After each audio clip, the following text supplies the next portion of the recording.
Thank you, Sebastian. Can we give Sebastian a round of applause? There's a whole team in SNS. They do a great job with this conference, and it's first class. So thank you. So he said, my name is Damon Edwards. A bit about this notion of the last mile. It's a term that came out of the telco or the telephone industry, which is, they build these networks, right? And all this value is stored up in building out this big network. And you don't realize that value until you go that last mile, until you connect to the customer. So, in the telco world, they talk a lot about the last mile problem. You invest all of this, and then you can't get the value out until you go the final distance. And we've noticed in my travels in the kind of the DevOps world, a lot of companies, especially large enterprises, are investing a lot in the pipelines, in deployment, on kind of the dev side of the house, and they aren't really seeing the full returns that they were promised, and often because they haven't gone that last mile. They haven't looked at how does operations work and how can we transform operations to get the full value. So to get started, I have this thesis that developers have had an unfair advantage, right? If you think about it, think about the cartoonish kind of dev to ops pipeline. If you think about the dev side of the house, for about 18 or so years now, this Agile idea has been seeping into their brains. Now, maybe everybody wasn't doing Agile, but the ideas were out there. It's in the tools, it's in the books, it's in the conference speeches, ideas like flow and fast feedback, and working in small batches and cross-functional teams. These ideas have been percolating and coming through the developer world for quite some time.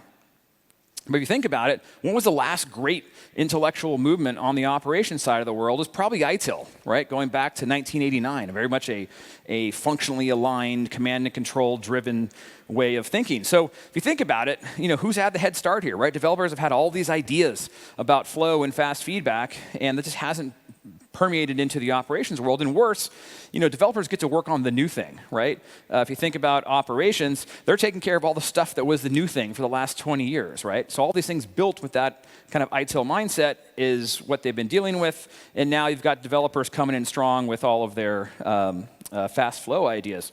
And so now here we are in 2019, right? And ops is in this very tough position, which is on one hand, they're being told, go faster, open things up, go, go, go, right? Digital transformation, DevOps, decoupling, move faster, give everybody access, right? At the same time, often from the same business folks coming through the other side, they're being told, whoa, lock it down, don't be the next hack, don't be the next breach, keep us out of the news, right? So ops is in this very difficult position, being squeezed between these two forces and having to catch up on this way of thinking and working and structuring their lives. So to get started here, I want to spend the next few minutes telling you a story. This is a true story. This all took place inside a large enterprise. Their names will remain anonymous. They've been changed to protect the not so innocent. But this company is very proud of the work they'd put into their transformation. They had a digital transformation program, an agile transformation program. DevOps was roaring, right? They got a nascent SRE program going on, transforming systems administrators into to SREs. On the tool side, it's cloud, Docker, Kubernetes, microservices, go, go, go, right? And it looks so cool. And they're making a lot of great progress. But what nobody was talking about is what happens after deployment, right? There's always this finish line of how many times a day are we deploying app code and go, go, go, and how fast can we get through that pipeline. But where it got interesting is what happened when you kind of pierced through that mirage of deployment and you ended up in operations. So imagine your minds here, right? It was just another Tuesday, right? And, this 9:30 in the morning, these alarms start going off kind of in the knock, and they're like, there's been some problems with these services this past week. Is this the same problem? Is it a different problem? We're not really sure. A short while later, a business manager, the phone rings. I guess the person's running while they're on the phone, saying, we got customers reporting issues. We got a problem, right? So 10 a.m., they escalate, right? And what do? They open up a ticket, right? This ticket, because they don't know what the problem is, sends out this blast to all these new app-specific SREs that they have this new team. And they escalate to them, so they all get on the bridge call, right? I'm sure some of you have been on these calls. And they start going through this, try that loop, right? Now, of course, they're not really fully trusted. They don't have access to certain environments, so they got to get folks from the legacy systems administrations team to help give them access. So now we got interruptions going on, right? We got people context switching off their other work, a lot of waiting for people to assemble. Then we got the dog pile, right? Which is, how many times have you ever been on one of these calls and you log into a machine, or you're on the call and someone says, oh, I think there's a problem with this database, right? And then you log into that database and you run top, and the first 10 entries you see are your other 10 colleagues on the call running top, right, at the same time. So you get all these collisions going on. And of course, the business manager, they wouldn't be a manager unless they were good at this. They found their way into that bridge call, right? And all they're asking is it done yet? Is it done yet? Is it done yet? So disconnected access problems, distractions galore, right? So finally they go, well, this is a problem with the foo service, right? And the business manager is, can we fix it, right? And the foo SRE is like, no, this is a totally new version of the service. They're all Dockerized. I'm not really sure. It's brand new. Okay, so we got to escalate this, right? So now it's noon. They're passing off partially done work here. We're escalating again. There's waiting while the escalation happens. So they escalate to the foo lead dev. That's Karen, right? She sits in the cool new building with the open floor plan, not the one with the holes in the wall like the ops folks are in. She's drinking her tea, her headphones are on. She's ignoring everything because she's on her sprint, kind of towards the finish. Until finally, knock, knock, someone knocks on her door, is like, hey, you seen these tickets coming your way? She's like, no, I guess not, but I'll go take a look. Right, so now she's being interrupted. There's more context switching going on here. And she looks at this thing and says, I don't know what's going on here. I need more log files. Of course, they don't give her access to the log files, so she has to open the ticket for the sysadmin team to go and find the log files for her. Lucky for her, she knows her way into the HIP chat. She can ask, knows where the folks hang out. Hey, can someone get me these logs? So more disconnected access problems, more waiting, more interruptions, right? And context switching. So finally, Lee, a systems administrator, pops up and is like, hey, how can I help you? She's like, I need these logs. So how many think Lee got her the right logs on the first time, right? Anybody? Of course not, right? So not to Lee's fault. We just go around and around and around about not that one, not this one, no, the other one, okay? And finally she goes, who restarted these services? Or actually, let me kind of jump back real quick. So you see at the bottom there, I got this little thing kind of in gray. I call it the context wagon, right, or the context car, right, which is anytime you're working this very ticket-driven way, everyone keeps getting added to these tickets. And whether or not you're actively working on it, it's eating up a little context in your brain, right? So as we go, we'll see the context wagon getting bigger when each kind of person gets pulled into this thing, and it's occupying a little bit of their mind, right? So it's now, where are we at? It's 2 p.m., right? So she's like, hey, who restarted these services and why, right? These containers were all started with the wrong environment variables. This entire service pool needs to be restarted. We're probably going to see a bunch of weird, brownout kind of outages. So in this world, they gave the Docker infrastructure to the middleware team because why not, right? So said, hey, middleware team, please urgent restart all of these, the entire app pool, and use the correct environment variables, right? So more partially done work, more waiting, more interruptions being sent off to other people, forcing more context switching. As soon as Bob sends that out, Melissa, the middleware manager, calls him on the phone. Are you nuts? It's the middle of the day, right? We can't just be restarting services. You need business approval because we had problems previously with this. Now you got to have business approval to restart anything during the day. So Bob updates the ticket for the SVP of the whole business line, right? And says, hey, we got a problem here, and we need to do this restart, right? So the SVP is Susan. She tries hard. She's got a lot of business things on her plate, a lot of talking to customers. So she has her chief of staff assemble the VPs, or get them on the phone or email and Slack, and say, hey, can we do this restart, right? Now, of course, what do they say? Hey, it's a restart of a web service, right? How bad can it be? Why don't we go ahead and do it, right? You know what's coming, don't you? So there's interruptions, there's context switching, more disconnected context because they're not working in the same thing. They're VPs, they're 5 levels above a keyboard. So finally it comes back to Melissa and says, okay, let's do this, right? So they say, well, who knows these production services best? Everyone goes, oh, that's Ellen. Great, where's Ellen? Oh, we just put her on a plane to send her to the European office to help with a new product launch. All right, great. Well, who else knows this stuff, right? So we're waiting around to figure it out and says, oh, well, Scott, right? Scott is new. He kind of knows these things, right? Well, Scott's only been around for a couple of months. He's like, oh, boy, right? So what does Scott do? So Scott goes, rubbish bin diving, right? He's in SharePoint. He's looking at spreadsheets. He's trying to wiki documents, trying to figure out, hey, what's going on here? Okay, I think I got a handle on this. I'm going to go ahead and start restarting these services with these correct context variables. It's a lot of kind of manual work going on there. So he's doing it, going along. Notice the context wagon is getting bigger and bigger. This is all kind of showing up in people's inboxes. And he's going along and he says, bar service says waiting for Acme service. 10 minutes later, Acme startup failed. Scott's like, what is that? What's going on? I have no idea. Why is this happening? Come on, everybody's looking at me. He's like, wow, it's really hot in here. Like, is the air conditioning not gone? What's going on here, right? So Scott's like, oh my God. So, it's 5:30 at night. He's like, hey, the bar app startup timed out. Error says I can't connect. I log into that box. I can get to that service. I log into that service. I can get to that service. I have no idea what's going on. Can somebody help me, right? So the bar SRE, who he escalates to, says, oh, yeah, this is part of the new DevOps program. We have these environment pre-flight checks, and if the pre-flight check fails, the service startup fails, and we have to go and fix it. Looks like bar can't connect to Acme.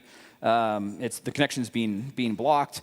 So updates the ticket to the network team, to both the network team and the bar lead devs. So I'll try two routes here. Right now I'm blasting the network team and the bar team saying, hey, what's going on here? More escalations, more task switching, more interruptions. Finally, this Lou, the lead dev for the bar team, says, hey, I can comment out that test, but my continuous delivery pipeline only goes to the QA environment. If I want to go into production, I got to call the change management people. I'm like, all right, forget you. You can go back to what you were doing. Let's put our hope on the network team, right? So more disconnected processes. Now, a little interlude here. This part was fun. So the business manager's saying, hey, customers are calling, what's going on? And of course, they call Melissa, the middleware manager. And in an epic bout of finger pointing, she goes, it's the network, right? They broke it. So they call the network VPs, and they're like, what's wrong with your network? Why are things broken? Well, unbeknownst to them, there was an actual network problem that was going on. So the network VPs were calling the network team and saying, that network problem you're working on, ignore everybody else. Just focus on that. That is your top priority. So when people were calling with this problem, they were being locked out, even though that was the problem that actually was the real problem. The network problem wasn't really a major issue. So nobody was answering when they were trying to escalate. Luckily, Scott, the new guy, had a round of beers with all the different kind of folks in different teams. And recently he drank with Carlos, director on the network team. And so he had his cell phone number. So he called him, explained the situation, said, I need a favor.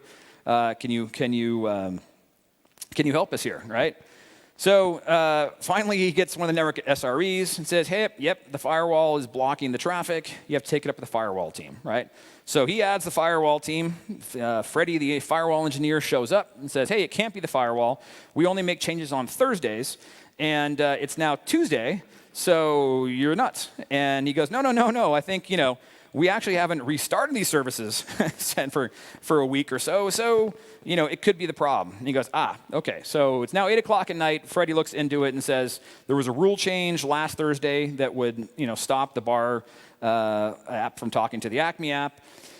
Scott's like, can you change it back? And he says, sure. Every Thursday we make our changes, And they're like, no. So luckily, the chief of staff was running around. Susan's chief of staff was running around and says, hey, look, Freddie, the SVPs and the VPs are the directors are livid, right?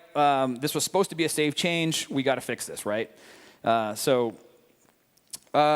Freddie goes, now 9 o'clock at night, and says, hey, look, okay, I have to escalate this to the NetSec team because it's an emergency change, so he does that. Nicole, the NetSec manager, says, are you nuts? This is production. I'll have to get the network cab together and get 3 out of 5 people to approve. And this whole rigmarole. And then luckily, the chief of staff, Susan's chief of staff, says the most important words, which is, I'm going to tell Susan if we don't escalate this, right? And ding, ticket approved, firewall change. firewall change has happened. So more escalation, more processes, more task switching, more misaligned priorities. Finally, 9:30 at night, the context wagon's getting bigger and bigger. They've approved this emergency firewall rule change. And so finally, Freddie and Bob and Scott start doing this kind of, making some changes, trying things. It looks like it's pretty good. Things are starting up. I think we're good. And everyone's like, well, you think you're good. Like, why don't we know we're good? And it's like, well, we have this thing where we don't really trust people to check their changes, so we need a customer engagement team member to check the APIs to make sure they're functioning properly. They don't let us check our own APIs. So more manual work, more partially done work, so we can't check it, more escalations, more task switching, more extra process, right? So now it's 11 o'clock at night, right? Well, who's the customer engagement manager who has the special tool to check the API? Her name is Varsha. True story. Where's Varsha? At her birthday party, right?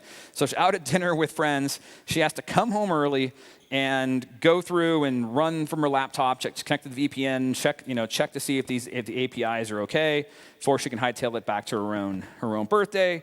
APIs are all right, so we've got life interruptions now, more extra process, and services are restarted, right? Ticket closed, woo, everything's good. It's now 11:30 at night, right?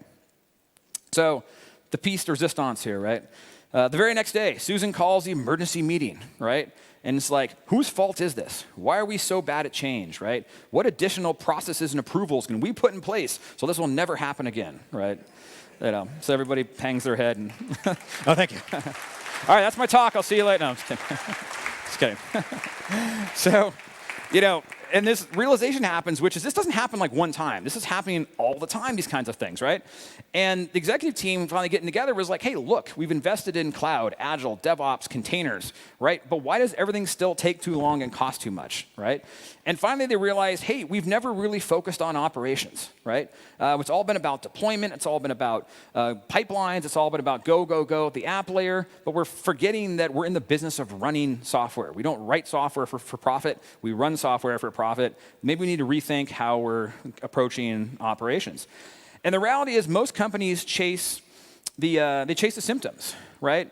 So there's this kind of conventional wisdom in operations. How you solve these problems is you chase all these different symptoms by applying this kind of logic of, oh, number one, we need better tools, right? If we just get Kubernetes in there, it's going to be fine, right? Or just like if it was Ansible, and then before that it was Chef, and before that it was Puppet, before that it was Blade Logic, and then it was CF Engine, and go back and back. We're always one tool away, right? And if we just get the new tool, then these problems will all go away. We need more people, right? Which is laughable because if we could even find these people, right? Who can find an unlimited number of qualified people, right? Nobody, right? So we can't find enough people, and if we throw more people at this, things aren't getting better. A lot of organizations, that's the only coping mechanism that they have. So that doesn't work. This one is probably my favorite. We need more discipline and attention to detail, right? This is like telling developers, hey, write less bugs, right? It's just a ridiculous statement. And then we need more change reviews and approvals. I think we saw putting more Band-Aids on top of this scar tissue that we've built up just makes things worse, right? Makes things more disconnected and slowed down. So, my thesis is, that we've got to stop following this conventional wisdom because it hasn't worked to date, right? We spent 20, 30 years, running services, with this kind of mindset involved, and it's not working, right? Instead, we got to challenge the conventional wisdom about operations work and what it is. So there's these 4 forces. I call them like the 4 horsemen of the operations apocalypse, right? But you see consistently across organizations, especially that have kind of legacy, complex, multi-generational kind of operations organizations, and these kind of 4 forces combine to sort of be the root of a lot of these problems that we see, right? And they're low trust, excessive toil, silos, and queues. And I'm going to go into kind of each one of those. So the first one, low trust. If you think about it, where are decisions made, right? Who can take the action? If you think about it, the people closest to the problem, right? They have all the context, right? Their face is rubbing against the tree, right? They know the pain of what's going on. They have all the detail. But yet, who do we empower to make decisions and take action? it's usually the highest paid person in the room or the most senior person, right? We want to escalate things and get approval to do things or escalate to be told what to do. Often we don't even let the people who respond, the L1 responders, to even have any kind of control, right? And John Allspaw did this great thing at the DevOps Enterprise Summit I liked that was really good. He talks about that all operations work is contextual, right? He did this thing where he said, hey, is this dangerous, right? Now, I know some of you just kind of puckered up a little bit right when you saw that, right? But what if I told you that, hey, this is just a little routine that we run on a content cache periodically to clear things out, right? Okay, not so dangerous. Then he said, what about this? Is this dangerous, right? Yeah, we're just changing the case of a comment, right? Doesn't seem too dangerous, right? But what if I told you this is a health check for a load balancer, right? Now suddenly changing the text can be dangerous, right? And his point was the answer is always it depends, right? All operations work is contextual. So what we're doing is we're separating the people who have the context from the place that the decision is being made. So this low trust environment, we don't trust the people, the lower skilled people, the people on call with actually solving the problem, is pulling apart the context and the people who need to make that decision. Another major underlying issue is this idea of excessive toil. And toil, it's one of the great things that came out of the SRE movement. And it's this idea that, I'll use Vivek Rao's definition here, that toil is the kind of work tied to running a production service, so it's operations work, that tends to be manual. It's the stuff you do, right? Needs human labor. It's repetitive. You see it over and over again. It's automatable, meaning we probably should have automated it. It's tactical and devoid of enduring value, meaning that we're not actually moving the company forward, not making tomorrow better than today. We're just, just kind of keeping the lights on. It may be necessary, but we're just kind of running in place almost, right? And it scales linearly as a service grows. If we have 1,000 users today and 1 million users tomorrow, if we need to add a whole bunch of more people, chances are we've got a lot of toil in our system. And why toil is so important is because the opposite of toil is engineering work, right? So, toil lacks that enduring value. Engineering work is being able to build enduring value. We're making tomorrow better than today. Toil tends to be rote and repetitive. Engineering work is creative and iterative. It's tactical versus strategic, and so on. And really, most importantly, the toil could be automated versus engineering work that kind of requires that human creativity. And why it's so important is that toil crowds out the engineering work, right? And because engineering work is important because we can use it, number one, to improve the business, but number two, we can use it to beat back that toil, to reduce the toil. And when you find these organizations where they have too much toil, it crowds out the ability to do the engineering work, and you have no capacity to reduce that toil. So you're kind of stuck in this downward spiral. And if you go inside big enterprises, a lot of operations teams, that's what they're stuck in. They're just constantly running in place, trying to keep their head above water. And that crowds out any other work we're able to do. Third area here is, or kind of force that undermines us, is silos, right? And people use the word silos a lot. Often it's kind of confused with teams, but it's not really have to do with structure. It's more about how people are working. So if you imagine, when you're in a small team or a single person, you have kind of one backlog, one common set of information, one way of using tools, one kind of backlog or priorities, your management stream you're working from. But nothing lives in isolation, especially in the enterprise. So what ends up happening is you need something from somebody else, right? And now they're in their own silo, right? Their own backlog, their own priorities, their own ways of using even sometimes the same tools. And what happens is that's when you start to get these problems and these handoffs and these requests. And people, when they have problems, they start to turn inward. So you start to, sharp elbows, protect your capacity, and more issues start to arise.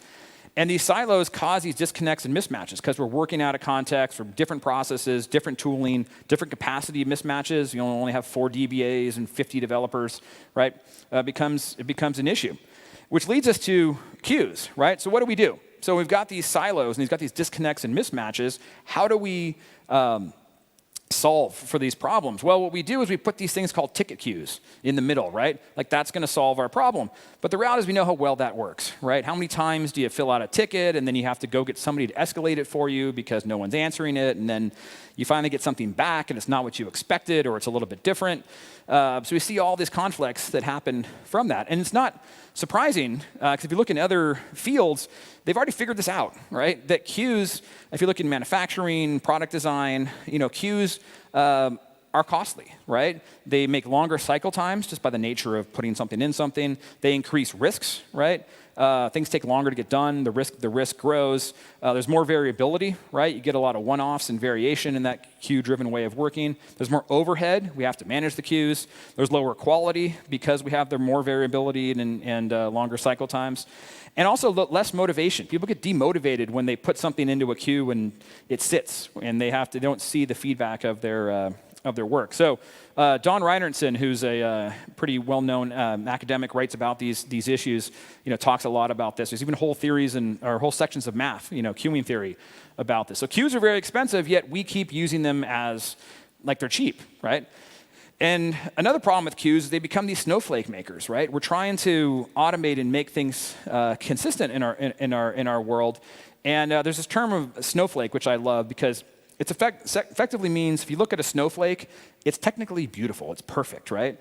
But the reality is it's very brittle, and it's different, and it's difficult, and basically you can't reproduce it. There's only one in the world, right? So with queues, we keep filling out tickets. Someone on the other side comes in, does whatever it is, moves on to the next thing, does whatever that is, and we end up creating all these one-offs, all these snowflakes, which, to mix metaphors, become like time bombs, right? Things are a little different here or there, not what you expect. The only thing worse than automation that doesn't work is automation that's just a little bit wrong, right?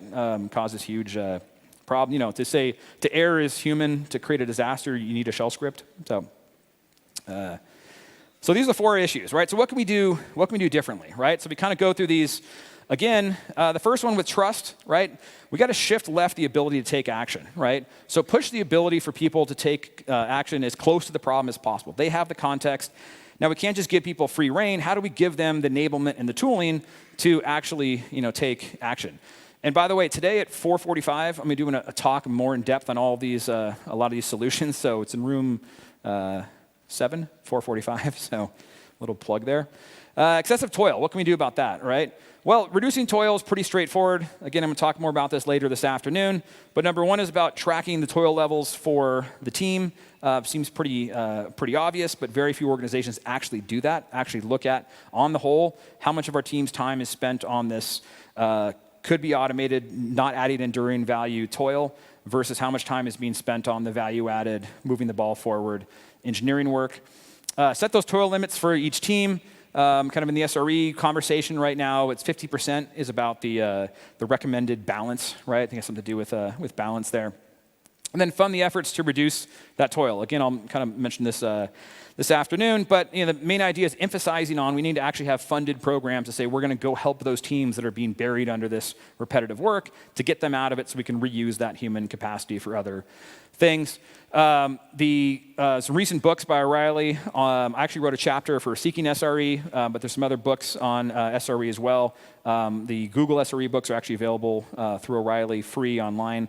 But great discussion of toil and error budgets and these other lessons from the SRE world. So silos. So what are we going to do about silos? Well, the first obvious idea is let's get rid of as many silos as possible, right?